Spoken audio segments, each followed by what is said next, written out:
At heto na nga guys, nandito tayo sa probinsya. Of course, meron tayong mga leftover dyan. Ayan, kasi tapos na tayong kumain. Pag mga leftover na, anong gagawin natin sa mga leftover kung wala naman tayong mga pets? Of course, dito sa probinsya, malawak ang lote natin. So tara guys, tingnan natin kung ano pwedeng gawin.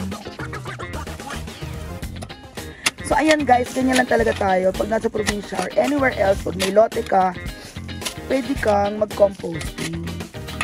Diba? Dahil lahat yan, babalik naman yan sa lupa. Okay yan. Or sige, lalagyan mo pa na on.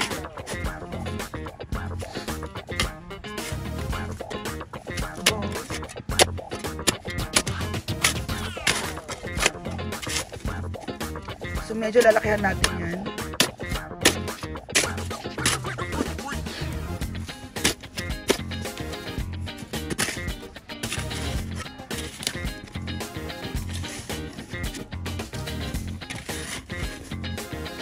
So syempre diba napag-aralan naman natin ng composting nung tayo nasa school.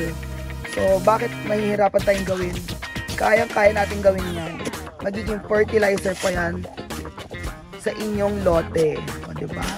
So, yaan na, dyan na ating magiging lalagyan ng mga biodegradable na mga pinagkainan. So, okay na yan. Ilagyan na natin.